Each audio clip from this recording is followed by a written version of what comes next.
dia, boa tarde, boa noite, meus amores. Aqui é a Lívia Carolina, falando diretamente de Brasília para o seu Política ao Quadrado. Tudo bem com vocês? Tudo bom, Caião? Alô, alô, turma do Política ao Quadrado, tudo bem, Lívia, e com você? Tudo jóia. Caião, antes de você falar para os nossos ouvintes sobre o que a gente vai discutir nesse nosso episódio Pão e Poesia, eu tenho um recadinho para eles. Gente, vocês que estão acompanhando aqui nosso trabalho há 8 meses, vocês sabem muito bem que nem só de palavra vive o ser humano, mas também de pão.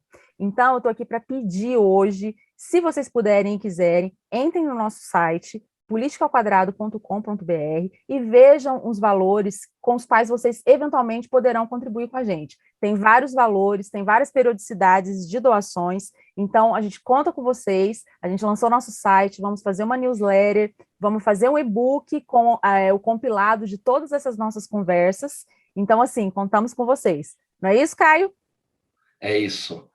Gente, no episódio de hoje a gente vai falar sobre muita coisa, viu? Ficou super eclético e muito bom. A gente vai falar de economia, de educação, de direitos humanos, de arte e de utopia. Bora lá? Estamos aqui com ela, que é professora de literatura, a vereadora mais votada da história de Belo Horizonte. Ela é vegana, ela é idealizadora da ONG Transveste e ela é mãe da Sol. Muito obrigado pela presença, Duda Salabert. Tudo bom, Muito Duda? obrigado. Tudo ótimo. Melhor agora. Obrigada, Caio. Obrigada, Lívia. Um prazer estar conversando com vocês e com seus ouvintes. E a ideia é essa mesmo, a gente nos fortalecer enquanto campo progressista, enquanto campo democrático, enquanto campo de luta. E a melhor forma de se fortalecer é sempre, né, no campo das ideias e para depois materializar essas ideias e fortalecer nossas lutas nas ruas. Muito obrigada, viu? A gente que Perfeito. agradece. Duda, tem um poema do Paulo Leminski que ele chama assim, ó, Incenso fosse música, que é o seguinte: isso de querer ser exatamente aquilo que a gente é ainda vai nos levar além. Eu queria aproveitar a sua profissão como professor de literatura e perguntar se tem um personagem da nossa literatura, ou um livro, ou um autor, que te fez ir mais além, que te inspirou a ir mais além na vida. Olha, Don Quixote, sem dúvida. Don Quixote é o maior, na minha opinião, principal livro da literatura ocidental. E Don Quixote mostra a importância de a gente fomentar nossos sonhos, nossas utopias, entender que a luta, às vezes, contra moinhos de vento é necessária. E todo professor e professora tem uma alma quixotesca. A gente está sempre lutando contra moinhos de vento, entendendo que a gente pode até perder, mas nós nunca vamos nos ajoelhar. Quer dizer, a gente pode até perder, mas nunca vamos nos esquivar das batalhas. Então, Don Quixote é a grande obra, e o Don Quixote é o grande personagem, né? Isso na literatura ocidental. Agora, pegando em literatura brasileira, eu gosto muito de Machado de Assis, Murilo Rubião, mas na literatura brasileira eu gosto da literatura fantástica, que é o Murilo Rubião. Então, a literatura fantástica ela extrapola a realidade e constrói o mundo, como o próprio nome já diz, algo fantástico, algo para além da realidade. Então, eu busco a literatura normalmente como um escapismo, né? Porque a realidade já é muito cinza, a realidade já é muito crua, né? Então, a literatura serve para colorir a realidade. O que seria a nossa vida sem literatura, sem música, sem teatro, sem cinema, sem arte? O papel da arte é justamente isso, tornar a realidade suportável, porque a realidade em si é algo insuportável. A vida é insuportável. Então, a arte ela tem um papel justamente de alimentar nossas esperanças, alimentar nossa dimensão simbólica e fazer a gente pensar numa outra realidade, né? Então, isso vale para a literatura em geral. Por isso que eu gosto da literatura que nos foge completamente da realidade atual. Então, sempre indico o Murilo Rubião, que é o nosso Kafka brasileiro. Tá certo. Duda, vamos operacionalizar um pouquinho esse teu pensamento. Aqui no Brasil, a gente vive um capitalismo imperfeito, né? E onde muitas vezes as imperfeições elas se destacam bem mais do que as qualidades do sistema. Uma dessas principais imperfeições está naquele individualismo exacerbado e na mercantilização de serviços essenciais, como a própria educação, que é a sua área. A minha dúvida é a seguinte: como que hoje, século XXI, o professor ele consegue fazer aquele papel revolucionário que a gente gosta de imaginar que o professor tenha? Como que ele faz para voltar os alunos para o coletivo, para voltar os alunos para uma busca de um país menos desigual, ainda mais em uma rede de ensino privada, que a gente sabe no Brasil como a maioria funciona? Então, se todo professor e professora tem uma alma quixotesca, porque acredita na educação como ferramenta fundamental para a transformação da realidade, mas, ao mesmo tempo, a gente está lutando contra moinhos de vento, porque há uma estrutura muito maior do que nós.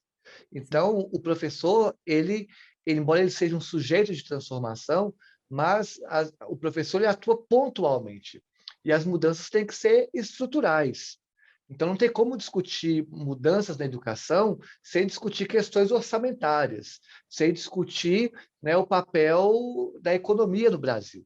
Então, jogar a responsabilidade para o professor, né, no que se refere à transformação profunda de questões estruturantes, né, é uma leitura, na minha opinião, equivocada, porque a gente altera pontualmente. A gente pode mudar uma sala de aula, ou a perspectiva de um aluno, ou de uma turma, mas as mudanças estruturais, elas se dão no ponto de vista econômico.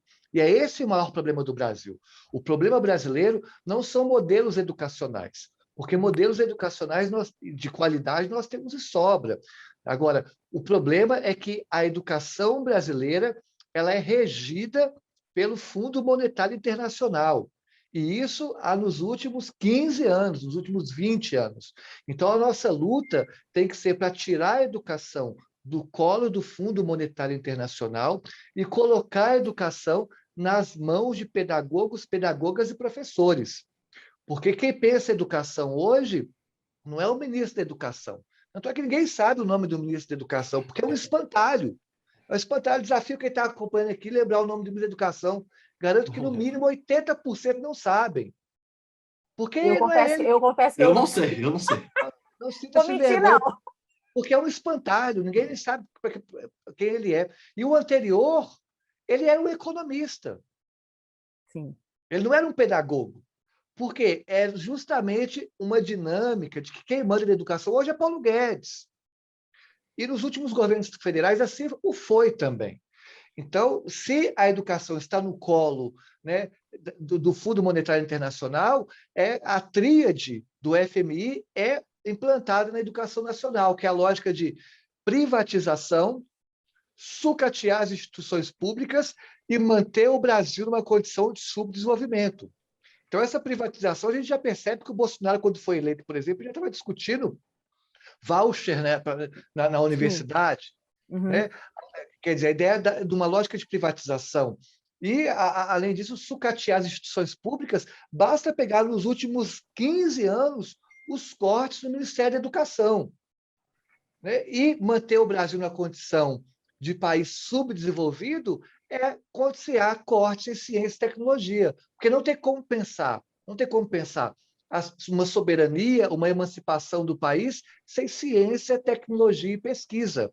Então, o que nós percebemos que está em curso é uma lógica mercantil de manter o Brasil numa condição de neocolônia, né? Manter o Brasil numa lógica de um país subdesenvolvido, porque nós estamos aqui como uma colônia de ditames internacionais. Então, a nossa luta hoje, então, o professor nessa situação, ele é apenas uma engrenagem. Ele está lutando contra moinhos de vento. Então, você está ali secando gelo.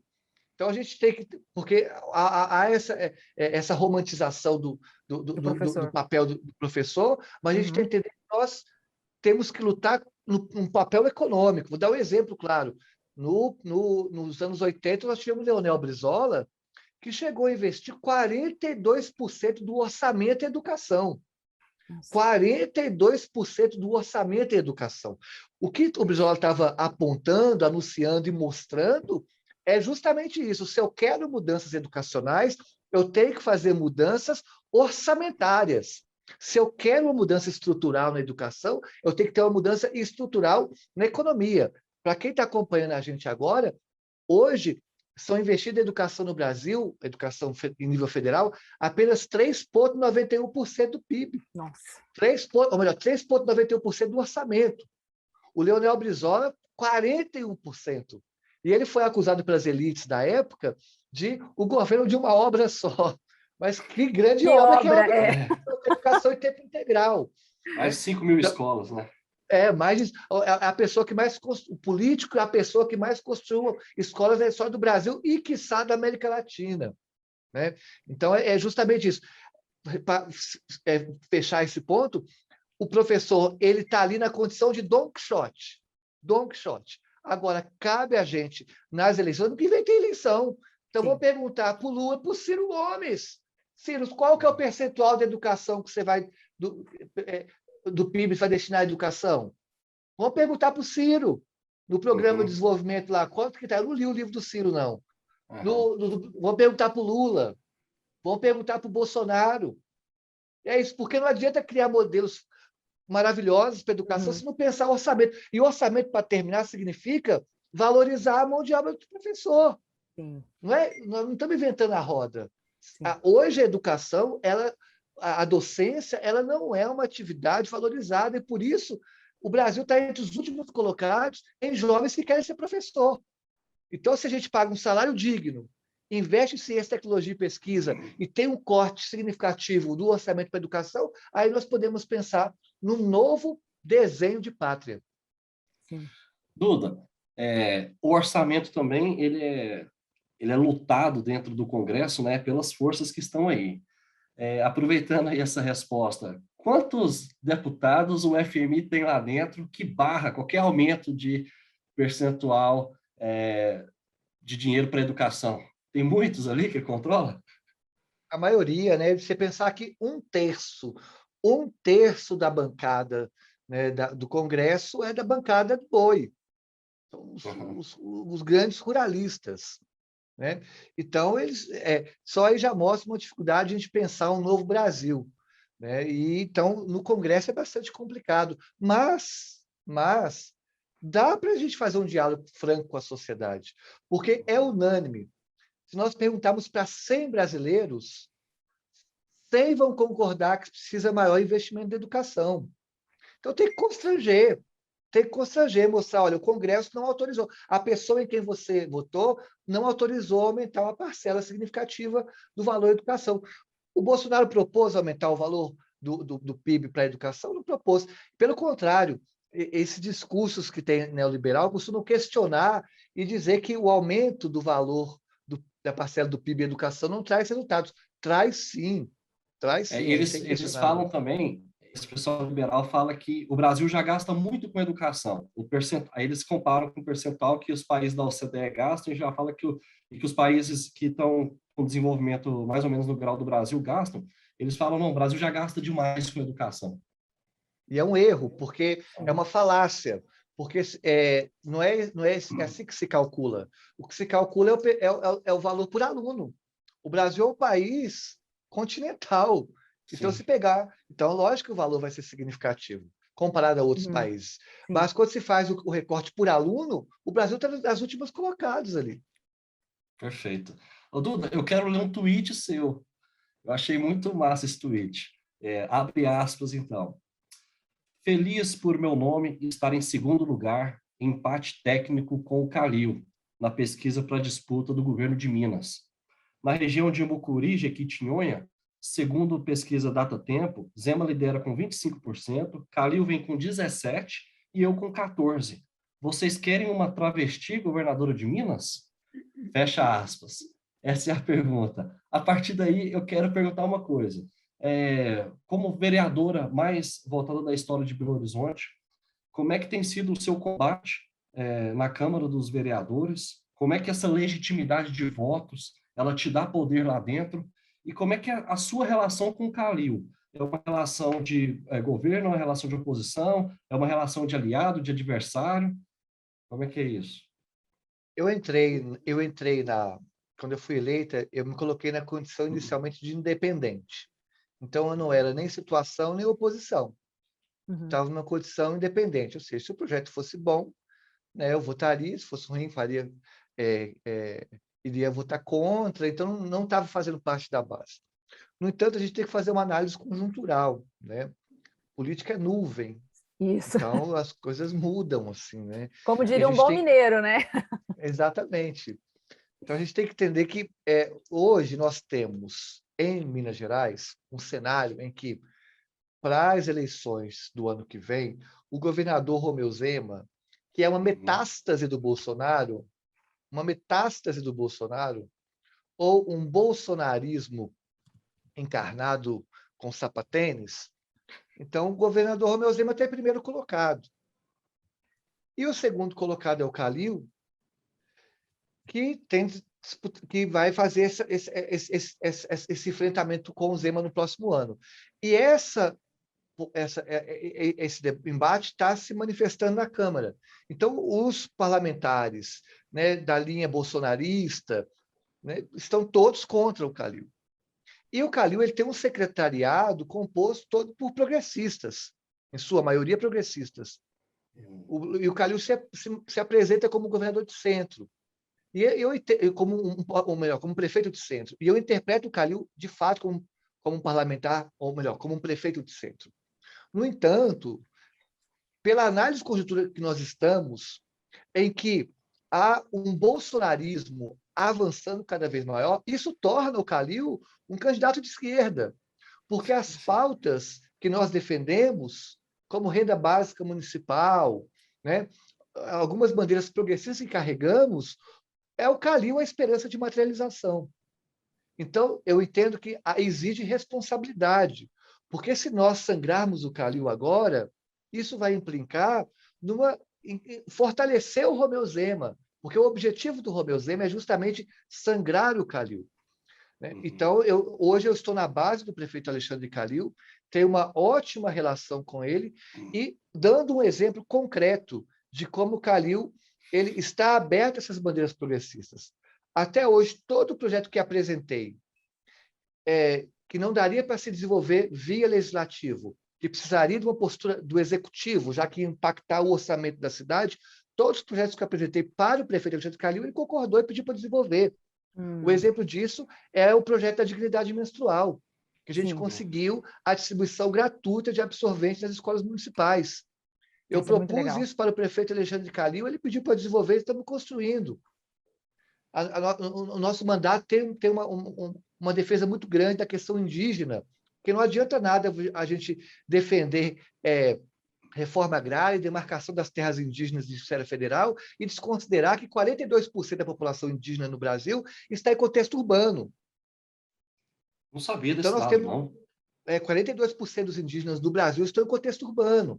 Então, nós temos que lutar. A luta indígena tem que ser municipalizada também, porque eles são vítimas de racismo e de toda uma situação de vulnerabilidade.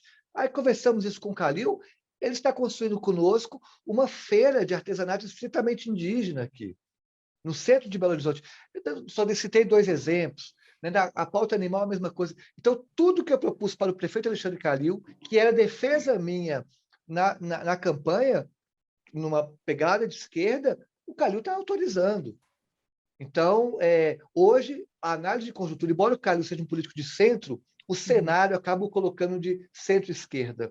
E a minha relação é muito boa com ele. Já na Câmara, nós temos hoje, segundo os cientistas políticos, a Câmara mais conservadora dos últimos anos. Se é a Câmara mais conservadora dos últimos anos, isso dificulta muito o nosso trabalho no ponto de vista legislativo. A gente está ali para fazer resistência, para não perder o que conquistou. Essa é a minha leitura. Então, o meu papel no parlamento hoje é não perder o que nós conquistamos, lutar para não percamos o que conquistamos. Agora, o parlamentar ele não só cria leis, ele também fiscaliza e propõe projetos para executivos. Então, os projetos da minha demanda não precisam necessariamente passar pelo legislativo. Eu estou construindo com o prefeito Alexandre Calil. E a parte de fiscalização também. Porque nós não queremos uma cidade também com bilhões de leis que nunca são colocadas em prática. A gente quer que as leis que já existem sejam fiscalizadas e executadas. Né? E nisso o Calil tem aberto um espaço gigantesco para o nosso mandato. Tá certo. Duda, você participou de 2 campanhas, né? para o Senado e depois para vereadora. Essas duas campanhas, inclusive a de 2018, antes da pandemia, eu imagino que tenha sido uma campanha feita na rua também, que é um tipo de campanha que eu particularmente adoro. Eu queria saber quais são as suas melhores lembranças dessas suas duas campanhas, e lembrando que em 2018, quando você foi candidata a senadora, você deu a seguinte declaração, que um dos motivos por ter optado pelo Senado é porque a palavra era uma ousadia, porque a palavra Senado, na sua etimologia, significa senhores. Então, eu queria fazer essa observação e perguntar qual é a sua lembrança, a sua melhor lembrança dessas duas campanhas. A campanha do Senado em 2018 era a análise de conjuntura que nós tínhamos naquela época, que nós vivíamos, até então, a maior crise do sistema capitalista desde 1929. E toda vez que o sistema capitalista entra em crise, há um achatamento da categoria de humanidade e o sistema quer nos reduzir a coisa, máquina e objeto que só trabalha e só produz para manter o lucro dos grandes oligopólios. Então, toda vez que o sistema entra em crise, né, a categoria de humanidade é achatada e há um esvaziamento do conteúdo democrático nacional. Era essa a minha análise. Então, se nós vivíamos um contexto de crise, para enfrentar essa realidade, é fundamental a gente disputar a dimensão simbólica. O simbólico é tudo que não é concreto, tudo que não é material e tudo aquilo que nos humaniza. Né? É no simbólico que mora a fé, que mora os sonhos, que mora as paixões, né? Que mora as utopias. Então, você é do tamanho dos seus sonhos. Quanto maior, né? Quanto mais simbólico nós absorvemos, mais humano nós somos. Né? Uma máquina não tem capacidade de sonhar. Uma máquina não tem capacidade de ter fé. Uma máquina não tem capacidade de ler, de ter paixão. Então, nós tínhamos que disputar a dimensão simbólica. E até porque a gente não quer só comida, a gente quer bebida, diversão e arte. E arte é o apogeu do simbólico. Não tem dimensão simbólica maior do que a poesia. Já falava o Vinícius de Moraes no poema Operário em Construção. Nós temos que conquistar o tempo da poesia. O tempo da poesia é justamente esse tempo em que a dimensão simbólica, a dimensão da arte, ela está acessível a todo mundo. A dimensão da fé está acessível a todo mundo. Nesse sistema capitalista em crise, até a prova de que essa dimensão simbólica está em erosão, que a fé, que é uma instância fundamental para uma parte da sociedade, ela está sendo mercantilizada também. Né? Então, se nós temos que disputar o simbólico, a palavra Senado, em sua etimologia, significa senhores. Sim. Então, ter uma travesti disputando o Senado daria a essa candidatura um contorno simbólico. E Senado, até a última eleição, a idade mínima para disputar é 35 anos. 35 anos é a expectativa de vida de uma travesti no Brasil. Sim. Mais simbólico ainda. E o Senado, desde que o mundo é mundo, todo senador é careta. Nunca vi um senador que não fosse careta. Todo senador é careta. Todo. 100% dos senadores da história do Brasil foram caretas. Né? Darcy Ribeiro foi senador? Não sei se ele foi senador, não. Fica a pergunta aí. Ó. Careta fica o questionamento. Né? Mas o Darcy Ribeiro está para além da média. Né? Está para além da média. Mas se os senadores são moralistas, se todo senador é moralista, o meu corpo, que é lido como um corpo imoral, rivalizar esse espaço significava rivalizar também um conceito de moralidade. Então, seria uma candidatura simbólica, né? Que era importante. Até porque o que eu estava disputando ali não eram votos, eram consciência. E consciência no campo simbólico. Né? Porque os nossos sonhos não cabem nas urnas. Então, a gente estava trabalhando com a dimensão do sonho, a dimensão das utopias. A pós-modernidade vem com um discurso de que acabaram as utopias. Não, as utopias são fundamentais. Como fala o Eduardo Galeano, as utopias são o horizonte. E quanto mais nós caminhamos, mais distante está. Ou seja, as utopias são fundamentais para nós caminharmos enquanto sociedade. Não tem como pensar um campo progressista sem utopia. Então, por isso que a candidatura ali era importante, para promover um pouco de esperança naquele contexto. E o que eu vi de mais, a imagem mais positiva que tenho foi o final das eleições. Fiz uma campanha sem estrutura, a minha campanha na época foi R$ 15.693. Com R$ 15.693 você não elege nenhum vereador, sabe?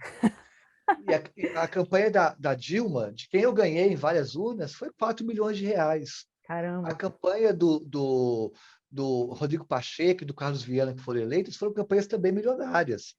Não sei se vocês sabem, mas depois de presidente, a campanha mais disputada é a de Senado. E eu fiz um 15 mil, sem pedir licença do trabalho, dando 55 horas por semana.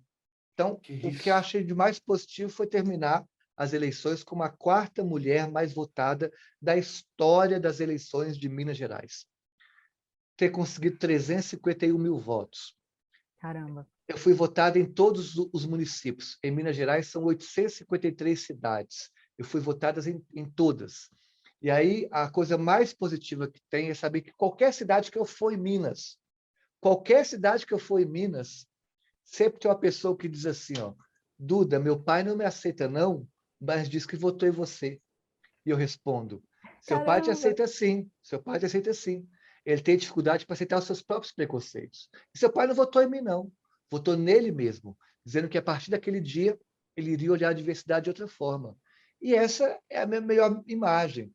Saber que, por menor que seja a cidade, mais conservadora que ela seja, 2% se permitiu se sentir representada num corpo de uma transexual, cuja expectativa de vida no Brasil não supera 35 anos. Essa é a maior vitória. Né? É uma vitória de consciência, que é o que nós temos que disputar. Temos que disputar sonhos, disputar paixões. É muito triste essa visão que tem passado na política de querer reduzir, essa negação da política. Até o Calil era uma das pessoas que negava a política, que dizia que não era político, era gestor. Né? Essa visão de os gestores são importantes para a política, sem menor dúvida, mas que o político ele é fundamental. O gestor ele vai trabalhar com os números, mas o político ele mobiliza massas. Sim. O político ele move paixões. As O mentalidades, político né? ele trabalha com sonhos, com projeções de sociedade, né? E acho que era esse o papel que a gente queria. Agora, já em 2020, eu não fiz uma campanha na rua, porque já era pandemia. Sim. Fiz uma campanha 100% em casa, não saí de casa. E fiz uma campanha, o que eu achei mais legal foi ter feito uma campanha lixo zero. Não imprimi nenhum santinho, nenhum panfleto, nenhuma bandeira, não imprimi absolutamente nada. Nada. Porque não sei se vocês sabem, segundo o Tribunal Superior Eleitoral, são gastos, em média, cerca de 16... Melhor, nas eleições de 2016, segundo o Tribunal Superior Eleitoral, foram cortadas, a quantidade de lixo eleitoral gerado daria para produzir cerca de 40 mil livros. Caramba. Aí eu pergunto para vocês, vocês preferem 40 mil livros ou aquela quantidade de lixo eleitoral jogada no chão? Sim. Aí fiz a campanha de lixo. Foram cortados cerca de 90 mil árvores foram cortadas para produzir o lixo eleitoral de 2016. Por isso que eu fiz a campanha dizendo que cada voto que eu tivesse seria uma árvore que plantaria. Então, além de fazer uma campanha sem imprimir nenhum material, imprimir absolutamente nada, respeitando o meio ambiente, e, na época, o papel era tratado como um vetor de Covid, estou respeitando a saúde pública, e, além disso, propondo que cada voto que nós tivesse seria uma árvore. E os eleitores estão cobrando, né? Eu vi lá no Twitter a gente falando, tá plantando as árvores, Duda? Aí você falou, estou esperando outubro, que é quando vem as chuvas, para elas crescerem, florescerem, etc. Exatamente. O plantio tem que ser em outubro, novembro, né? Com chuvas para ter menos perda. Então, mas nós vamos plantar sim. É uma dívida. Quem não quer ter uma dívida dessa com a sociedade? Você terminar. Você sai de uma eleição devendo 40 mil árvores. Olha que maravilha. Deveria ser requisito básico. Você quer se candidatar? Ok, se candidata, mas vai ter como dívida. Cada voto que você tiver, uma árvore que você vai plantar. Você pode ter a vida inteira para plantar e pode morrer com essa dívida também. Mas é uma dívida gostosa de ter. Deveria ser. Ó, se eu fosse presidente da República, eu ia jogar esse projeto de lei. Aí o Congresso avaliaria. Pagar a dívida não tem problema não pagar a dívida. Né? Seu nome não vai para o plantando aos pouquinhos, né? Você vai plantando o que dá todo ano. Fica uma dívida moral, não é uma dívida financeira, não. O Duda vai ser eleito com 60 milhões de votos no mínimo, vai ter que plantar 60 milhões de árvores. Então. Nossa Senhora. Imagina! Vou continuar, toda a campanha que eu fizer vai ser essa dívida. Muito bom. O Duda, assim, é inegável, vamos passar um pouco mais para o Brasil de uma forma geral.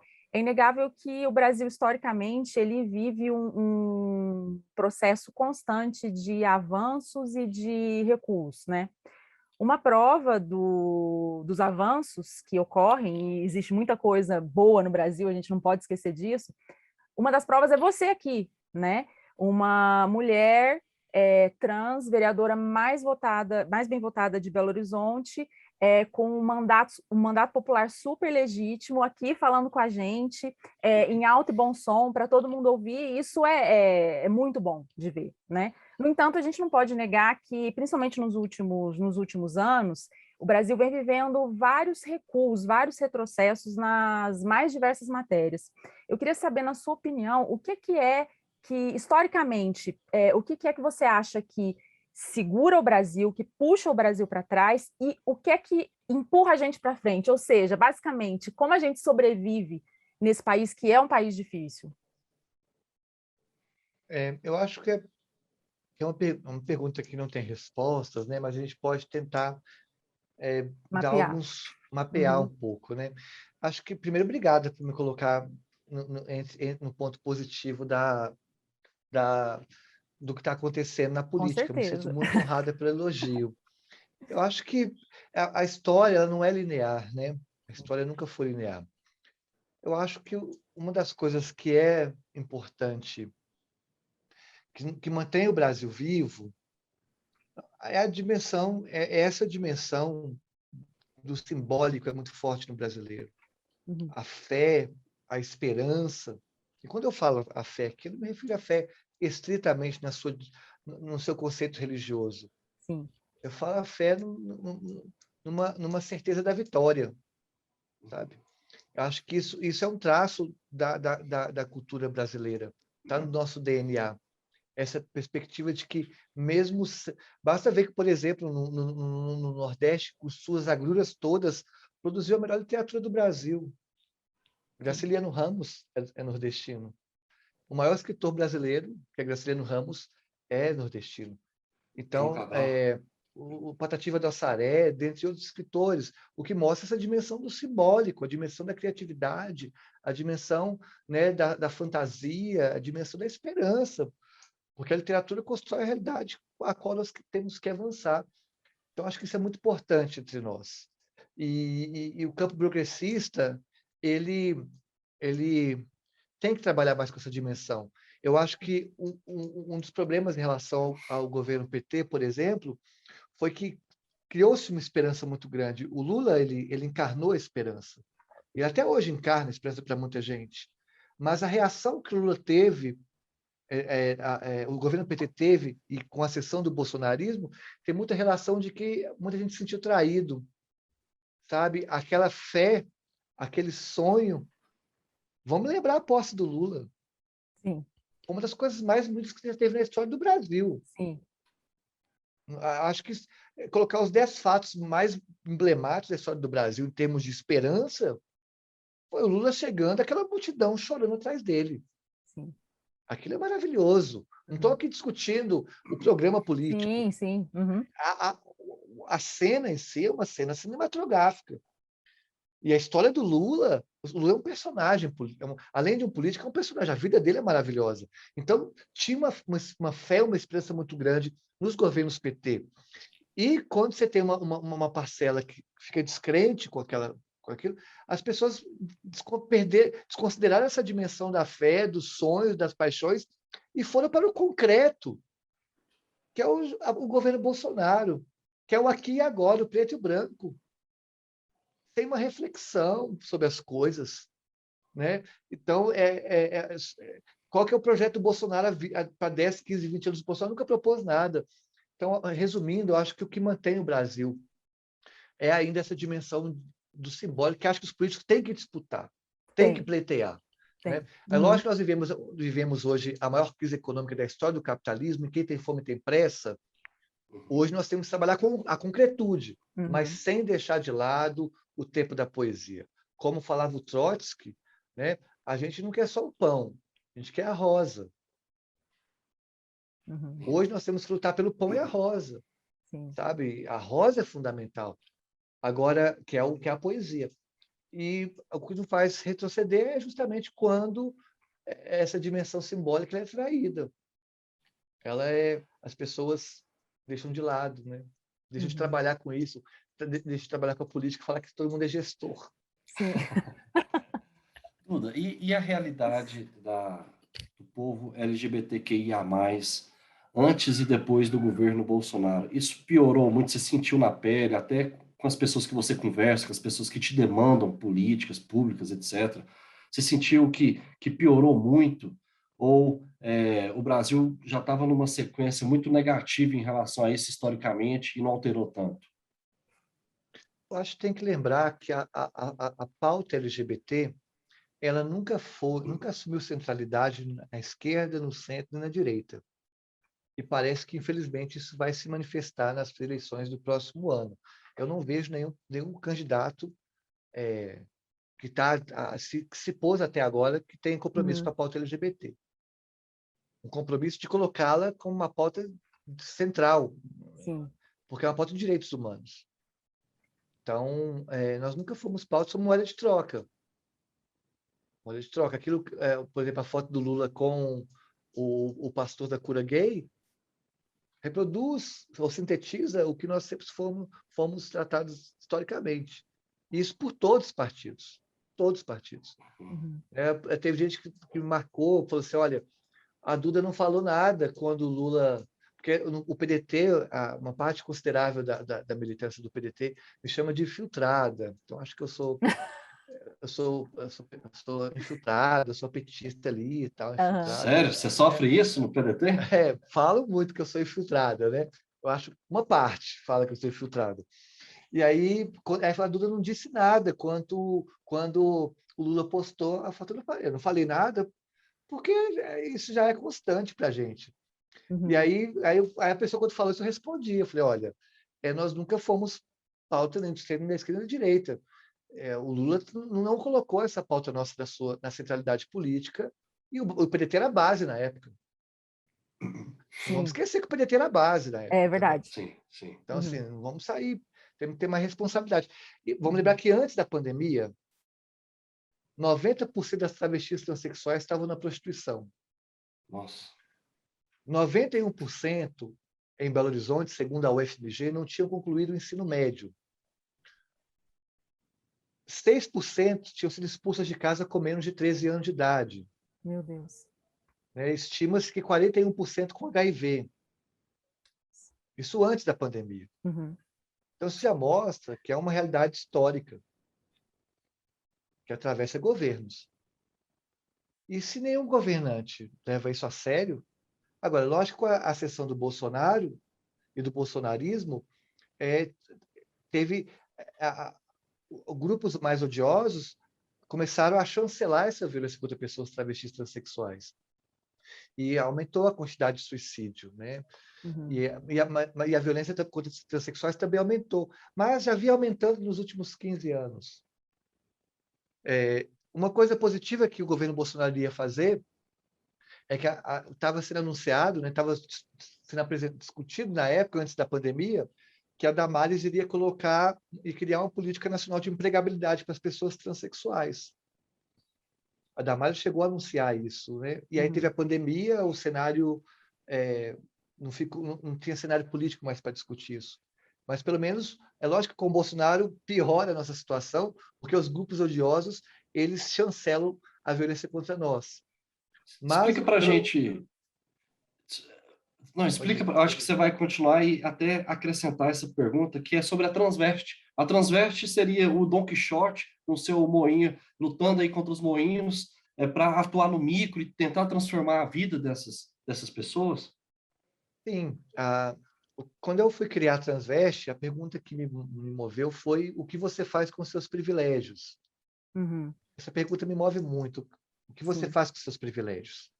Na época, eu tinha o privilégio de não ter iniciado minha transição de gênero, de dar aula num colégio particular, cujo salário era maior do que dos meus pares, né, os professores de modo geral, e Uhum. me sobrava por mês cerca de R$ 300, que no Brasil em crise da época era um Sim. baita privilégio. Eu podia pegar esse privilégio e juntar e no final do ano fazer a viagem, né, para o exterior. Nada contra quem o faça, mas a gente tem um sonho de mudar a vida das pessoas por meio da educação.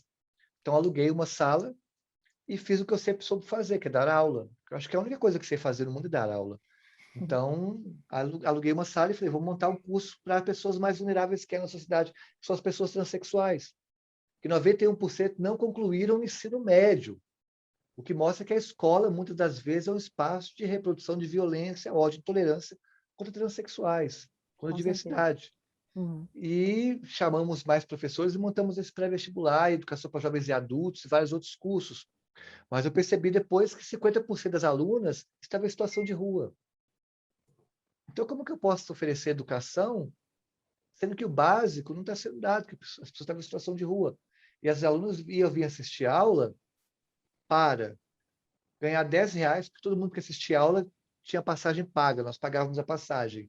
Uhum. E aí você, para ganhar R$ 10, comer um pão, porque a gente dava um lanche.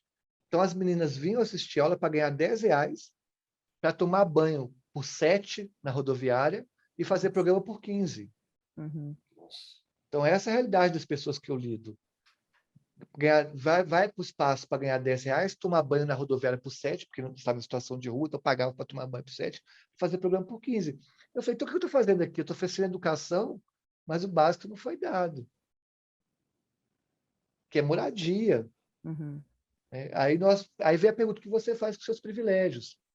E aí cada um, falei, olha, nós temos 10 professores aqui, se cada um der R$ 50 por mês, significa um vinho a menos, você vai tomar um vinho a menos no mês. Sim. Será que você pode tomar um vinho a menos por mês? Uhum. E se cada um tomar um vinho a menos por mês e dar R$ 50, nós conseguimos alugar uma casa. Alugamos uma casa e criamos a primeira casa de acolhimento de pessoas transexuais e travestis em situação de rua de Belo Horizonte.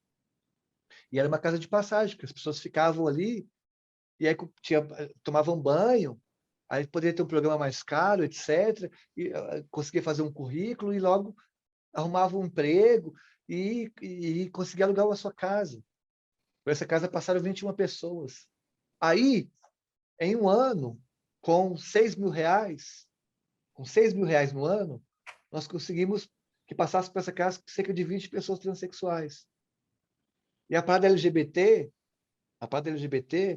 com parte dos cofres públicos, se gasta aí R$ 300.000. Uhum. R$ 300.000. Não estou dizendo que a parada não é importante, ela é fundamental. A parada é um ato político sensacional. Inclusive, o afeto público na parada ele tem um contorno político. Mas eu sempre fui contra o dinheiro público sustentando as paradas. Por quê? Porque eu só seria a favor de dinheiro público sustentando as paradas se houvesse políticas públicas para as pessoas LGBT. Aqui em Contagem, município ao lado de Belo Horizonte, uma das paradas LGBT foi R$ 200.000. Aí eu pergunto, qual política pública existe para a comunidade LGBT em Contagem? Nenhuma. Qual política pública existe para a comunidade LGBT em Belo Horizonte? Nenhuma. Qual que é o preço da parada LGBT? Por isso que eu fui contra dinheiro público na parada.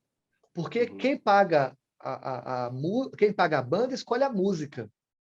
Se quem paga a banda escolhe a música, então se é dinheiro público, aí você tem uma parada que não é tão combativa, que Sim. deveria ser combativa, escancarando Uhum. qual política nós queremos é política pública.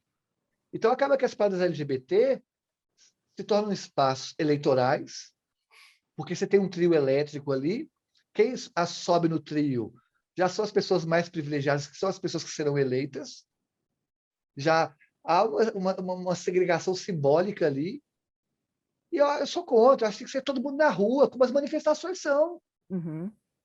A manifestação de 3 de outubro agora vai receber algum dinheiro público? Não, mas não vamos todos para a rua contra o Bolsonaro. Por que nós não podemos fazer todos para a rua numa parada LGBT? e cobrar que o dinheiro público seja para a criação de políticas públicas. A Transvest, sem um centavo público, fez mais do que as últimas prefeituras. Certo.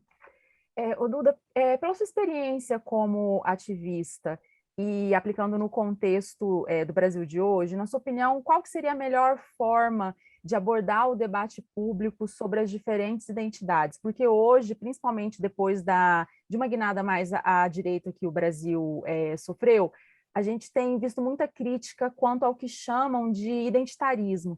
E eu quero aproveitar até um gancho de uma coisa que você falou duas coisas. Você falou da importância do simbólico, né, de forma geral, né, não só nessa luta, e também você disse que quando a economia fica ruim, as pessoas mais frágeis são as primeiras a terem as necessidades escamoteadas. Então, o que eu fiquei pensando é assim, nossa, agora nesse contexto de pandemia, nessa coisa, necessidade de recuperação econômica, quantos direitos será que vão ser escamoteados em nome de, tipo, precisamos crescer? Porque quando as pessoas são conservadoras, muito conservadoras, o que elas mais têm é paciência, né? E essas mudanças econômicas, assim como as educacionais, elas demoram muito e as pessoas precisam de representatividade hoje. Qual é a melhor forma que você acha de abordar esse debate na sociedade brasileira? Vou dar um exemplo para ilustrar a parte da sua fala. Aqui, o governador Romeu Zema, hoje, aqui, né, em Minas Gerais, anunciou que vai vetar um projeto de lei que foi aprovado pelos deputados estaduais, e esse projeto de lei ele atualiza uma lei. Então, já existe uma lei em Minas Gerais que qualquer bar ou restaurante que cometer um ato discriminatório contra orientação sexual, esses bares pagam multas. Então, já existe essa lei. Qualquer bar e restaurante que cometer um ato discriminatório contra a orientação sexual já paga uma multa. Os parlamentares atualizaram essa lei, que é uma lei muito antiga. Há 20 anos atrás se discutia só orientação sexual. Mas o meu caso não é de orientação sexual, o meu caso é de identidade de gênero. Sim. Eu não vou ser discriminada pelo meu desejo sexual. Eu vou ser discriminada pela minha condição de ser uma mulher transexual. Então, atualizaram, dizendo que qualquer bar ou restaurante cometer um ato discriminatório contra orientação sexual e também identidade de gênero, receberá uma multa. Só atualizou. A Assembleia aprovou, em sua maioria, e o Zema disse que vai cortar, que vai vetar. E a justificativa do Zema foi: nós não podemos atrapalhar o setor econômico. Sim, tá vendo? Ou seja, o que o Romeu Zema está dizendo é que o mais importante é o lucro. Pouco importa se está discriminando travesti, não quero saber. Quero saber o lucro. E essa visão de que o mais importante é o lucro nos colocou na situação que nós estamos. Então, pouco importa o respeito ao meio ambiente. O que importa é o lucro. Pouco importa os direitos dos animais. Pouco importa o meio ambiente. Vamos colocar a mineração. Aí tem como resultado a crise hídrica, porque não tem como minerar aqui em Minas Gerais sem destruir aquíferos. Pouco importa os direitos dos animais. Importa é o lucro. Então, nós estamos numa pandemia hoje que possivelmente foi de origem zoonótica, de origem animal. Sim. E 100% das últimas pandemias foi de origem animal, zoonótica. Então, pouco importa a respeito a transexuais, importa é o lucro. Então, nós temos hoje o país que mais mata pessoas transexuais do planeta. Nós temos um grupo que, antes da pandemia, a expectativa de vida era 35 anos. E deve ter reduzido para 27, 28 anos agora. Caramba. Então, qual projeto de sociedade nós queremos? Então, nós vamos manter essa dinâmica, e aí nos chamamos de identitários. Defender direitos humanos, defender o respeito à dignidade humana é algo constitucional. Constitucional. Então, não existe identitarismo. Todo mundo tem identidade, né, Duda? Tipo assim, a pessoa que é a pessoa mais dominante, ela não tem identidade, né? Até parece. Todo mundo tem a sua. Exatamente. Identitarismo é o que é o Congresso, composto, em sua maioria, por homem branco. Sim. Homem branco. O que nós queremos é justamente... Homem branco, rico e velho. Homem branco, isso é uma identidade. Sim. É a mesa do almoço ou do jantar lá do Temer. É aquilo. Ah, dessa semana, né? Sim. E a Uhum. sociedade não quer mais isso. Não quer mais isso.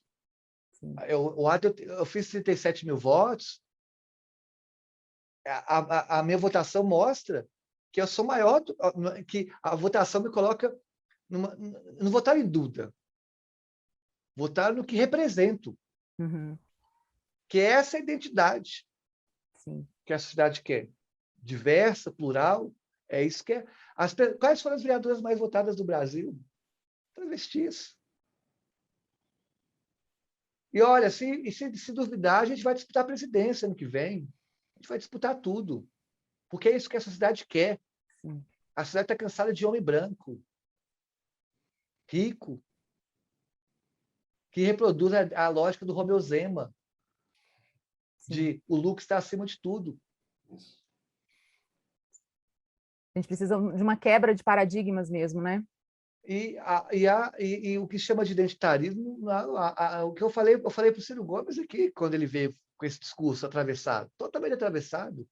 Eu falei para ele, está o debate no YouTube, você está errado, você está equivocado. Falei, olha, Convenceu ele, Duda? Ele não, melhorou?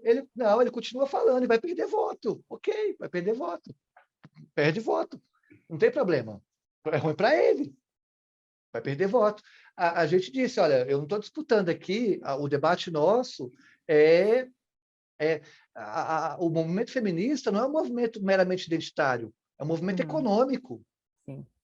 Está discutindo economia, distribuição de renda. Uhum. O movimento negro não é um movimento meramente identitário, está discutindo segurança pública. Sim. Nós temos um sistema carcerário abertamente racista, que mantém a dinâmica e a lógica da escravidão, de controlar corpos.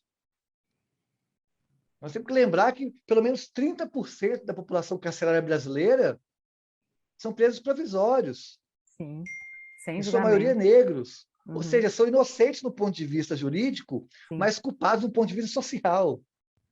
Nós temos a terceira população carcerária do mundo, em sua maioria negros. O movimento indígena não é um movimento meramente identitário. Vamos ver o que aconteceu em Brasília nas últimas semanas. É um movimento ambiental. Uhum. Nós estamos discutindo a crise climática. O movimento indígena está dando os rumos para o maior problema no mundo hoje, que é a crise climática.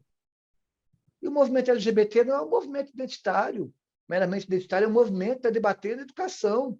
Uhum. Nós temos uma educação que está em curso no Brasil que é feita para privilegiar privilegiados e excluir os excluídos. Prova disso que, segundo o INEP, apenas 2,66% das pessoas que formam medicina no Brasil são negras. Se apenas 2,66% das pessoas que formam medicina no Brasil são negras, aí vai dizer que isso é identitarismo? Pelo amor de Deus. É uma Nós vida estamos toda discutindo, acontecendo, né? É o nós estamos mundo e o discutindo Brasil todo acontecendo, né? pautas Nas mãos dessas estruturantes. pessoas. Uhum. Exatamente. São pautas estruturantes. As maiores mobilizações que tiveram no Brasil nos últimos anos foram criadas por esses movimentos chamados identitários. Então, você negar isso. Agora, ainda tem gente que culpa a gente, dizendo que nós somos responsáveis pela criação do Bolsonaro. Não. O Bolsonaro Sim. é uma criação. O Bolsonaro e o bolsonarismo é uma criação complexa, envolvem diversos atores, diversos fatores, inclusive uma crise global. Não tem como dissociar o Bolsonaro da crise do capitalismo. Na Uhum. verdade, o Bolsonaro ele é justamente, em sua maioria, a explicação, né, de um capitalismo em crise. As pessoas descolam a visão internacional, descolam o que Uhum. o mundo está passando e acham que o Brasil é uma ilha. Não, nós estamos na maior crise do capitalismo. Até 29, até no período de eleição do Bolsonaro, é a maior crise do capitalismo desde 29 no mundo, não é no Brasil.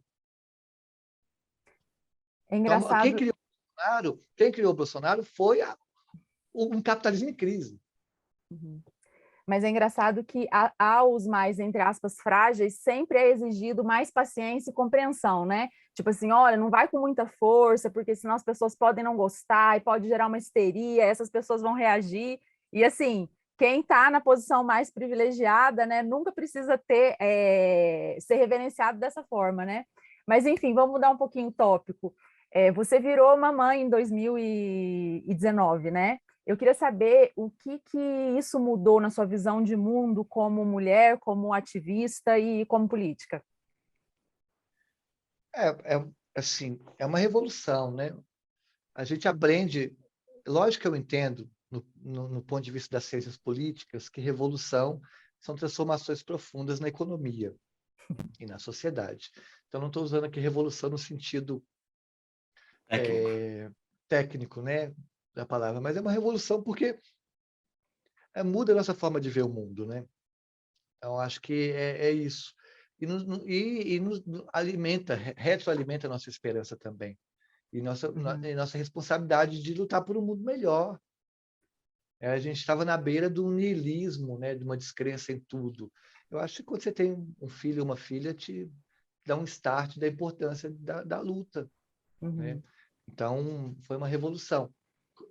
Sou uma mulher transexual, casada com uma outra mulher cisgênera. Nós tivemos a Sol e, até onde sei, eu fui a primeira mulher transexual do Brasil a conquistar o direito da licença maternidade. Então, pelo INSS. Foram 120 Uhum. dias, né, os 4 meses de licença, uma conquista que a gente teve. Isso E na escola, né? Na escola que você dava aula. mas, Uhum. mas quem concedeu a licença maternidade foi o INSS, Ah, não, né? sim, aham, sim. Uhum. Uma conquista que a gente teve. E, e acho que, na época, eu levantei muito esse debate de como a gente tem que rediscutir a licença maternidade no Brasil, né? Nós temos hoje um outro arranjo familiar, né? Então, a gente tem que repensar o modelo da licença maternidade, e isso passa, inclusive, para entender corpos como o meu, né? Identidades como a minha. Não é Uhum. identitarismo, estou discutindo família. Sim. Discutindo família. Isso. Identitarismo é família. Duda, voltando agora para os dias mais recentes, quentíssimos, né? Vamos falar um pouco dessa manifestação de que você escreveu um texto no Nexo, levantando algumas questões, ponderando, cara, eu estou indecisa, eu não sei se eu vou, se eu não vou, tem esses pontos aqui, tem esses outros, etc. Você acabou não indo. Por que você não foi e o que você acha que essas manifestações vão trazer para frente, essas outras que virão? Elas vão conseguir o peso suficiente para derrubar Bolsonaro ou seria uma vigília democrática para a gente garantir o processo eleitoral de 2022? Eu não sei a resposta, mas realmente eu fiquei com bastante dúvida sobre ir ou não nas manifestações. Eu fui ao Grito dos Excluídos, Uhum. tradicionalmente vou ao Grito dos Excluídos, e fui às últimas manifestações puxadas pelo campo de esquerda. Quando chegou essa última manifestação puxada pelo MBL e o Vamos para a Rua, né? O Vem para a movimento rua. Vem pra rua, Vem para a isso. Rua, Uhum. eu fiquei com bastante dúvida, porque o que a gente estava buscando ali é o fora Bolsonaro. E isso que tem que unir o Brasil, não tenho a menor dúvida. Mas o problema, acabou que eu não fui à manifestação, porque eu concluí uma coisa que eu já pensava, né, que não tem como dissociar o Bolsonaro do bolsonarismo. Do que adianta a gente vencer o Bolsonaro e eleger o bolsonarismo no próximo ano? Do que adianta a gente vencer o Bolsonaro e o bolsonarismo continuar vivo no Mourão? E o MBL encarna justamente o bolsonarismo. O MBL, ele é parte do problema. Nós não podemos nos aliar com quem é parte do problema.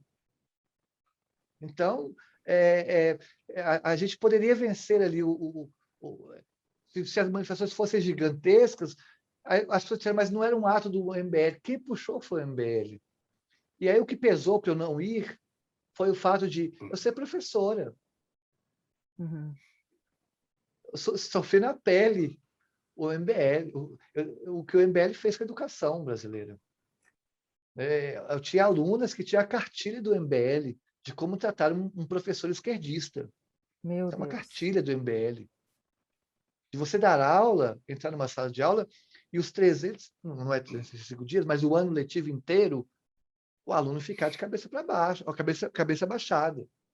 Não quer assistir sua aula, não vai assistir, porque aí você questiona, a pessoa pode ir um pouco fora de sala. Eu não vou assistir aula. Aí tá lá o manual de como agir, como atuar, como ficar numa sala de aula. Vou sentir na pele. E agora eu sei que a questão mais importante é o Brasil. Então, se o Brasil é o mais importante, eu não posso me aliar ao MBL. Não, mas então vai Respeito ser quem foi. suficiente? Vai ser Respeito. suficiente derrubar o Bolsonaro sem a ajuda da direita, digamos assim? Porque a política como nuvem hoje mostra que a sociedade está bastante conservadora, né, de um tempo para cá. A gente, para derrubar o Bolsonaro, precisa da direita, mas o MBL não precisa. As manifestações floparam, fracassaram. Então, aquilo lá não consegue, é muito fraco. Né? As ruas mostraram como o MBL é fraco. Né? Agora, a direita é fundamental. Vamos pensar, o que o MBL queria era reeditar as diretas já. E nas diretas já, as pessoas que pró-ditadura, no final, assumiram as diretas já, participaram das diretas já, como coadjuvante, não como liderança. O MBL que vem para a rua pode vir como coadjuvante, não como liderança. Então, quer vir, Kim, mamãe falei, todos contra Bolsonaro, ok, vai ter as manifestações agora no dia 2 de outubro. Então, venha, mas não são eles que estão chamando. Não é legítimo, eles não têm legitimidade para chamar um ato, na minha leitura. Não tem legitimidade para puxar um ato nenhuma. Eles podem participar, os bolsonaristas arrependidos podem participar, mas não convocar um ato, não estar na frente de um ato, não ser a pessoa que coordena o ato. Simples assim. Então, acho que é por isso que eu não fui. Mas respeito todo mundo que foi. Sim. E é legítima a postura de todo mundo que foi. Como eu coloquei na minha postagem no Twitter, o ato de eu não ir, eu não estava, não tinha, não sei se eu agi certo ou errado.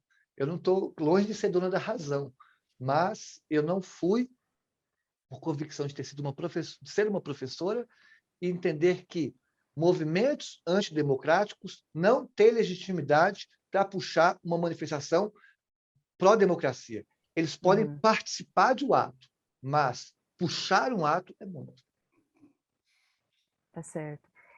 Duda, você é uma pessoa, uma política claramente progressista, e a sua primeira experiência partidária foi no PSOL, né? Que acho que você ficou de 2017 a 2019. E você decidiu sair e foi para o PDT. Como que foi essa mudança? O que te fez mudar? Foi estratégia política? Foi alguma coisa que que te desagradou no PSOL? Explica para a gente, por favor. Primeiro, a minha entrada no PDT tem dois atores importantes.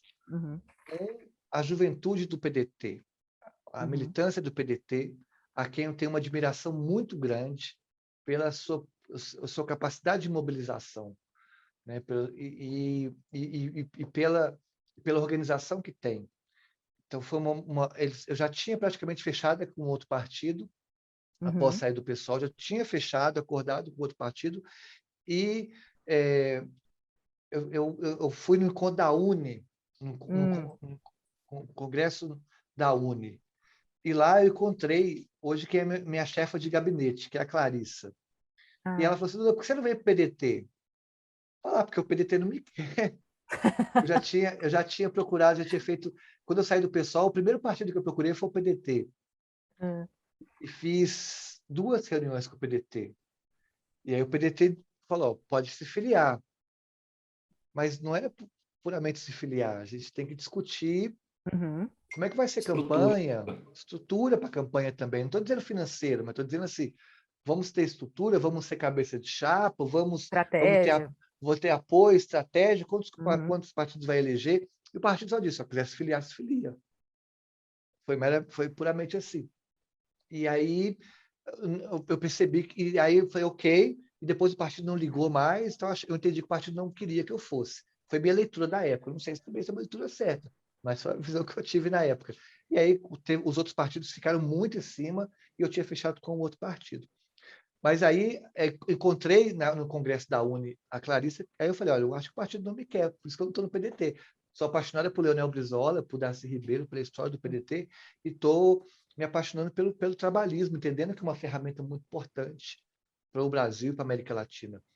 Aí eu lembro que nós vamos organizar isso aqui. Aí eu lembro que 2 dias depois, o meu nome estava nos assuntos mais comentados do Twitter, com a hashtag Duda veio para o PDT. O Duda no PDT. Que legal. Quando eu vi Então aquilo, não é a falei: olha, juventude não é a juventude que te chama de infiltrado, a juventude quer você lá na luta. Não, sim, eu sou apaixonado pela juventude. É um grupo pequeno, é minoria que me chama de Ah, infiltrado, eu acho engraçado.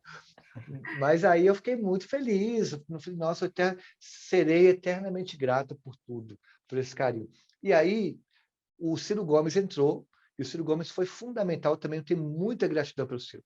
A gente tem críticas públicas, igual eu fiz aqui no início, pô, isso é Uhum. político. Sim, Isso é político. Ele pode discordar de mim também, já discordou de mim em alguns pontos. Acho que é importante para o partido isso. Né? Isso sim. não quer dizer que a gente não está no mesmo lado da trincheira. Uhum. E aí o Ciro falou: olha, Duda, vem para o PDT, você vai ser recebida num tapete vermelho. E o Ciro mobilizou nacionalmente essa minha filiação. Então, a juventude do PDT e o Ciro Gomes foram fundamentais para que eu me filiasse ao partido. E sou muito grato ao Ciro Gomes e muito grato à juventude do PDT. Agora, o motivo de ter saído do PSOL foi por buscar uma coerência. Eu gostei muito da fala do Ciro no ato do MBL, porque o Ciro falou uma coisa que eu gosto muito, que é de a gente não ter medo de assumir nossas incoerências. Uhum. Gostei muito do Ciro ter falado isso, que eu acho que é esse que é o caminho. Eu tenho várias incoerências na minha vida, né? O ser humano ele é incoerente, é uma marca da humanidade, né? Coerente está no campo do divino, né? No campo concreto nós somos imperfeitos, nós temos que entender nossas imperfeições e incoerências. É, mas na época no pessoal eu busquei uma coerência do que eu estava lutando. Eu entendi que como é que você sabe se o partido apoia ou não uma candidatura? Na estrutura que aquele partido vai dar para aquela candidatura. E na época eu vendo para quem o pessoal destinava mais dinheiro em campanha e mais estrutura em campanha, era ainda para homens brancos, cisgêneros, heterossexuais do Sudeste ou do Rio de Janeiro. Uhum. E que nós, travestis transexuais, éramos usadas como base para eleger pessoas já privilegiadas. Uhum. Então, por isso que. E além disso, tinha a questão animal, a qual eu defendo muito. Era muito difícil discutir essa pauta da defesa dos direitos dos animais dentro do PSOL naquela época. O PSOL hoje mudou. Fiquei muito feliz do PSOL ter mudado, porque agora as campanhas do PSOL, quem recebe mais estrutura são mulheres, negras, indígenas e LGBT. Fiquei muito feliz. Parabéns para o PSOL. Foi o primeiro partido a fazer isso no Brasil e torço para que os outros venham a reboque. Então, o PSOL mudou. Na minha época não era assim. Então, eu saí do pessoal por isso, por uma questão da visão antropocêntrica que havia no pessoal, ou seja, de colocar o ser humano como centro das coisas e desconsiderar a dimensão dos animais, a natureza, que eu acho fundamental. E segundo, porque estava reproduzindo uma lógica que eu não concordava. ô, E no Duda, PDT fui muito bem acolhida e sou muito grata por isso. Duda, e para 2022? A gente vislumbra assim um cenário hoje, né? Lógico que mais uma vez política é nuvem, Nuvem. pode mudar, mas hoje a gente tem o Bolsonaro de um lado, né? Que não derrete, ele não está derretendo, ele está diminuindo a popularidade, mas isso está vindo bastante lento, tendo em vista as circunstâncias muito negativas hoje de salário, de emprego, de tudo, ambiental, etc. E do outro, a consolidação do Lula. Parecem ser as duas forças, né? Que hoje caminham aí para o segundo turno. Você falou que está na mesma trincheira do Ciro, né? Nas batalhas. O Ciro talvez vai assumir algumas contradições, como ele falou no discurso do MBL, para tentar atrair um centro político, que é o centro-direita, né? Eles querem chamar de centro, mas é direita, para tentar fazer frente ao Bolsonaro e tentar ir para o segundo turno. Você vai estar nessa trincheira com ele em qualquer circunstância? Como é que você vislumbra aí o cenário para 2022? Bom, essas movimentações que o Ciro tem feito, o Lula também tem feito. Uhum. Né? Então, é importante a gente entender isso. Eu acho que eu tenho muito diálogo com o PT, com o PSOL, PCdoB, são partidos que eu tenho um diálogo muito grande, sabe?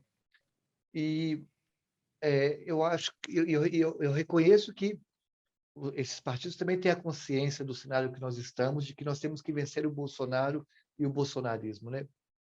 A vitória nas urnas são fundamentais. A gente quer a vitória política, tem que buscar a vitória política, mas tem que ter agora a vitória nas urnas também.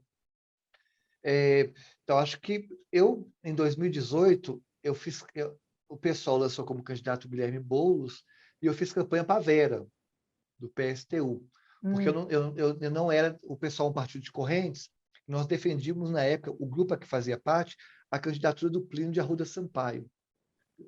Mas é o Plínio Júnior, não é o que se candidatou à presidência, é o filho dele. O filho. Que tinha uma visão mais à esquerda do partido. O Guilherme Boulos ganhou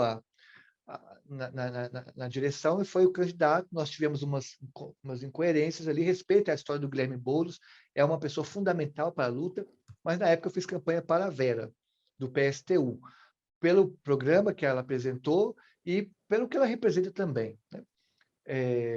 E abre um parênteses, né? Nós temos que entender que as mulheres, na última eleição, não chegaram a 2% dos votos, que a Marina e a Vera. Isso também a gente tem que fazer uma análise sobre isso, né?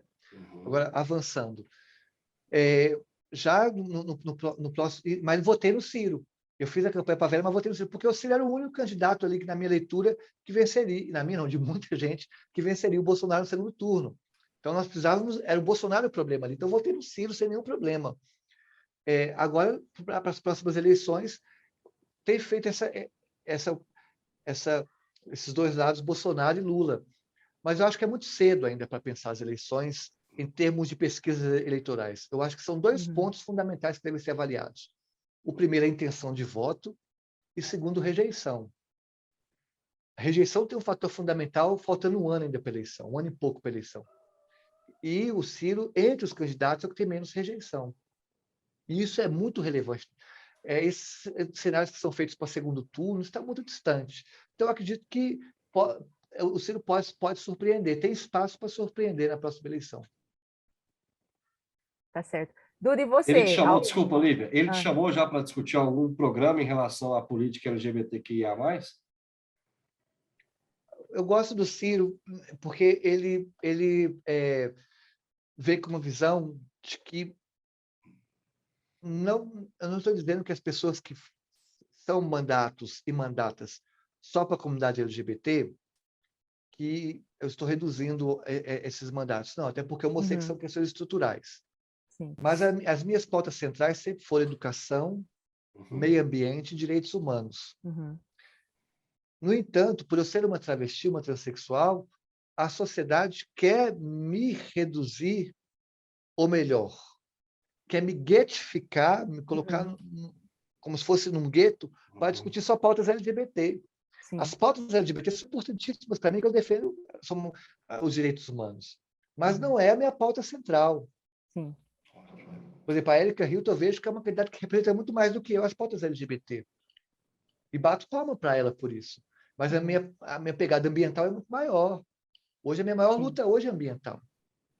Então, o Ciro, eu fiquei muito feliz que nós conversamos esse ano, ele disse, olha, nós, o PDT, não vamos, e eu não vou te reduzir a pauta LGBT. Sabemos que você vai discutir outras questões muito maiores. Então, ele não me chamou, né, justamente porque ele mesmo entende que nós não temos que discutir só a pauta. Já existe a Amanda Anderson no partido que faz esse debate qualificado. O PDT Diversidade, acho que debate a pauta LGBT melhor que eu. Então, bora. Às vezes o pessoal do PDT Diversidade puxa minha orelha de eu não participar, porque eles debatem melhor do que eu. Eu não tenho dúvida. Eu estou na questão ambiental. Pode me chamar para discutir a pauta ambiental. Se o Ciro quiser a gente discutir mineração, por exemplo, discutir essas questões ambientais, eu acho que é mais importante. Sensacional. Duda, e você, em 2022? Alguma candidatura? Está pensando? Pode falar? Então, eu prometi cumprir o mandato, né? Uma das promessas que fiz. Eu não gosto muito dessa questão de ficar mudando a cada candidatura, usar uma como trampolim para a outra. Prometi cumprir o mandato.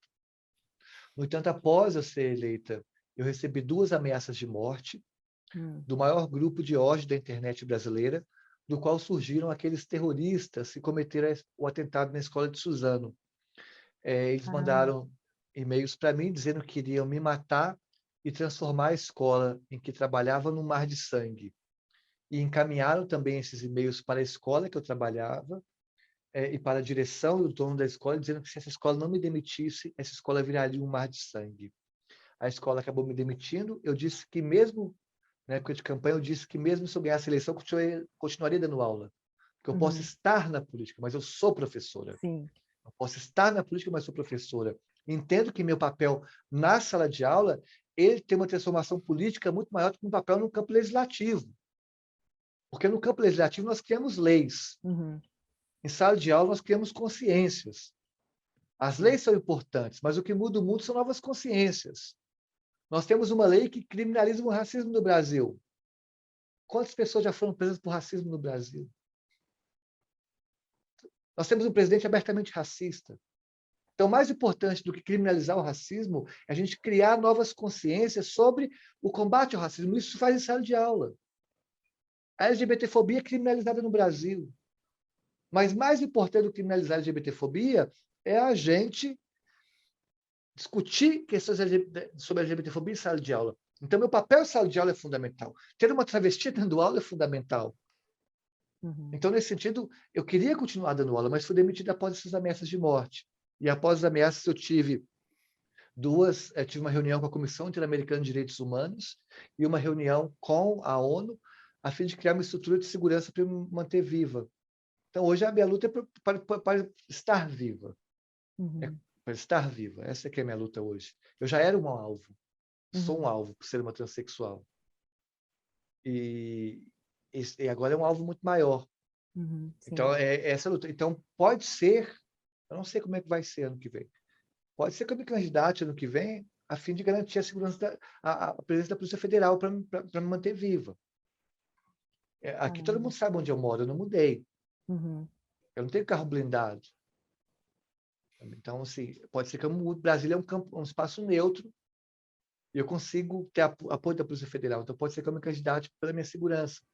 E também por uma questão de que é importante, as bandeiras que eu carrego, elas têm, a luta maior acontece em âmbito nacional. Sim. Mas, até então, eu quero cumprir o mandato. Agora, pode mudar. Uhum. Eu não gostaria que mudasse, gostaria de cumprir o mandato. Uhum. Tá certo. Caião, vamos chamar a Duda para o nosso desafio? Momento Jânio Quadros. Duda, esse é o momento Jânio Quadros, que é o quadro fixo do nosso programa. Seguinte, como você bem sabe, o nosso ex-presidente Jânio Quadros, ele tinha o singelo hábito de se comunicar por meio de bilhetinhos escritos à mão. Qual que é a proposta? Eu quero que você se imagine hoje, setembro de 2021, como a atual presidente do Brasil. Você, Duda, foi eleita. E que você escolha uma pessoa, ou um grupo de pessoas, ou uma entidade, para mandar uma mensagem. Essa mensagem pode ser uma ordem, pode ser uma bronca, pode ser um agradecimento, pode ser uma oferta de cargo no seu governo, pode ser um pedido de socorro, pode ser qualquer coisa. E, claro, você tem que dividir com a gente tanto o conteúdo quanto o destinatário desse bilhetinho. Todo mundo que vem aqui ao Política ao Quadrado se torna presidente por um bilhete. A gente afixa todos esses bilhetinhos que você vai falar, a gente vai transcrever, a gente afixa no nosso site, politicaquadrado.com.br. Está valendo? Tá valendo, pode falar. Manda um bilhete para a empresa Vale, antigamente chamada de Vale do Rio Doce, hoje é Vale, responsável por 2 ecocídios em Minas Gerais e por estar devastando ainda hoje as nossas serras e aprofundando o contexto de crise hídrica que nós passamos. E o que está acontecendo hoje em Minas Gerais, a Vale não mudou absolutamente nada a sua postura irresponsável com questões socioambientais, mesmo tendo como exemplo próximo 2 ecocídios. Então, seria para a Vale e o bilhete é: eu decreto a extinção da Vale, antigamente chamada Vale do Rio Doce. Tá extinguida, acabou. Uau! Tá certo, Duda. Duda, muito obrigada. Hoje ela foi privatizada, então nós vamos Isso. dar o golpe do golpe. É o programa da Vera. Vai estatizar. Estatizamos a Vale e extinguiu. Acabou. Tá certo. Duda, Olha, quem acha que é um absurdo, olha, sabe qual que é o percentual do PIB da mineração aqui em Minas Gerais? Quanto que a mineração contribui para o PIB mineiro? Não. 3%. 3%. 3%. Olha a devastação que matou Sim. 2 rios. Matou 2 rios. Isso não tem preço, né? Isso não volta. Está acabando com os aquíferos. Acabando com a água. 3%, gente, eu não tinha nem noção. Achava que era 20% quase. É a imagem que passa, né? Tipo, a mineração em Minas Gerais, né? Isso. Uhum. Exatamente. Mas tá certo, essa é a medida Estatizou a Vale Estatizou a Vale. Extinguiu. E aí mudaria o nome de Minas, né? Minas Gerais, por carregar esse nome de Minas, vai mudar o nome, vai se chamar Águas Gerais. Olha sabe só. A importância das águas. E tiraria também o Ordem e Progresso, também, que eu acho muito carita. Colocaria... Gente, essa presidente é revolucionária mesmo. Tira a Ordem, caritíssimo Ordem e Progresso. Vamos colocar Pão e Poesia. Ai, que lindo! Que lindo! Duda, muito obrigada. Eu agradeço em meu nome e no nome de toda a nossa equipe. Durante todo o tempo que a gente ficou conversando aqui, claro, além de eu ter tido a oportunidade, a gente ter tido a oportunidade de te conhecer melhor e confirmar a boa impressão que a gente já tinha de você, eu fiquei muito pensando também na discussão que a gente teve sobre o Brasil, que passou mais ou menos por todas as discussões, que foi sobre essa coisa dos avanços e recuos, né? Desse jogo de luz e de sombra que existe não só no Brasil, mas no mundo de toda forma, né? E aí eu lembrei da última cena do último episódio da primeira temporada de uma das minhas séries preferidas, que se chama True Detective, que é o seguinte, tem um policial que ele está internado. E aí chega o policial amigo dele, internado no hospital, e aí chega um policial amigo dele para ver como é que ele tá, tal. Aí ele diz para o amigo que ele passou todas as noites no hospital pensando sobre a grande história, a grande história de todos os tempos, que na opinião dele seria o embate entre a luz e a escuridão. E aí o amigo dele pega e pensa assim, não, você tem razão. Ele olha para o céu e diz o seguinte, olha, a escuridão, ela tem um território muito maior mesmo. E aí esse amigo internado concorda, mas logo ele volta e diz o seguinte, ele fala, olha, na verdade eu acho que você está olhando errado para o céu, de forma errada para o céu. Por quê? Aí ele diz o seguinte, se no começo de tudo era escuridão, e hoje a gente vê esse monte de estrelas, é porque, na verdade, a luz está ganhando. E aí eu fiz uma associação com... Eu sei que uma das suas poetisas preferidas é a Cecília Meirelles, e ela tem... eu peguei um trechinho de um poema dela que é do livro Solombra, que o trechinho fica perfeito para esse contexto, que é o seguinte, abre aspas. Ó luz da noite, descobrindo a cor submersa pelos caminhos onde o espaço é humano e obscuro, e a vida um sonho de futuros nascimentos. Então, Duda, eu desejo para você, para nós e para o Brasil, muitos futuros nascimentos de muita luz. Um beijo, obrigada. Oh, meu bem, eu que agradeço de coração. Eu não sei, eu estou conversando via celular. Senão, quando você estivesse falando, eu ia pesquisar no Google. Se eu não me engano, se vocês estiverem com o celular aí, põe no Google assim, para ver se eu estou certo, ionosfera. Ionosfera? Se eu estou certo, qual que é o conceito de ionosfera? Não sei se é esse o termo, se existe esse termo, mas se é ele mesmo. Existe. O que está dizendo que é? Lê só a primeira frase. Assim. A ionosfera é a camada da atmosfera que se localiza entre 60 e 1000 quilômetros de altitude, é composta de íons plasma e, devido à sua composição, reflete ondas de rádio. Tá, eu não acho que é isso, era outra questão, porque no True Detective, eles trabalham com essa questão... Você assistiu também? Assisti. Eu adoro. A primeira temporada é sensacional, a segunda também é muito boa. Né? Também tem uma dimensão mais no ar, assim, mas a primeira é linda mesmo. Lindíssima. E eles, resumindo, eles trabalham com uma teoria de que há uma dimensão, não sei se é a ionosfera, em que a forma como nós pensamos o mundo, ela vai se cristalizando nessa dimensão e vai transformando toda a atmosfera do planeta. Ou seja, é fundamental a forma como nós pensamos o mundo, a forma como a gente vê o mundo. A gente não pode perder essa dimensão da fé, da esperança, porque isso se propaga para para a atmosfera, para a ionosfera, para qual é essa dimensão que eu esqueci o nome, que é. Depois eu posso falar, vocês vão fazer a edição, vocês acham e falam qual que é a dimensão. Tá, você manda pra gente que eu falo. Mando hoje. Se cristaliza lá para a gente propagar uma nova sociedade, a gente tem que pensar em luz mesmo. E Solombra é meu livro favorito da Cecília Meirelles também. Então, obrigada pelo carinho, obrigada pelo espaço, pelo programa que vocês fazem. Às vezes eu provoco um pouco aqui para dar audiência, Ah, não, ficou maravilhoso. O pessoal vai adorar. A gente às vezes aumenta um tom só para dar um tempero a mais, mas é tudo no carinho, no afeto. Obrigada, viu? Tá certo. Muito obrigado. Duda, antes até de me despedir, eu queria pedir para você a música da sua vida, ou então a música que você está escutando mais ultimamente, porque o Política ao Quadrado, ele tem uma playlist no Spotify chamada Música ao Quadrado. E nessa playlist, a gente coloca músicas da vida de todos os candidatos, de todos os convidados que vêm aqui ao Política ao Quadrado. Ato falha, hein? Eu tô querendo ver ela em Brasília, hein? A gente tomar um café juntos aqui. Verdade. Então, Duda, fala aí uma música da sua vida para a gente adicionar na playlist Música ao Quadrado do Spotify, por favor.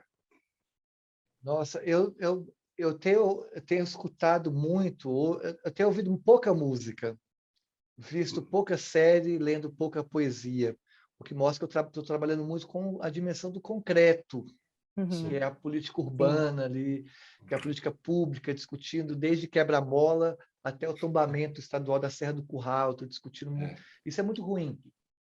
Então, não tenho ouvido pouca música, mas já que eu tenho ouvido pouca música, eu vou citar a Alucinação, do Belchior, porque a Alucinação do Belchior ele tem um verso que ele diz justamente isso, que eu não vou me lembrar aqui agora, mas que ele opera apenas com o real, né?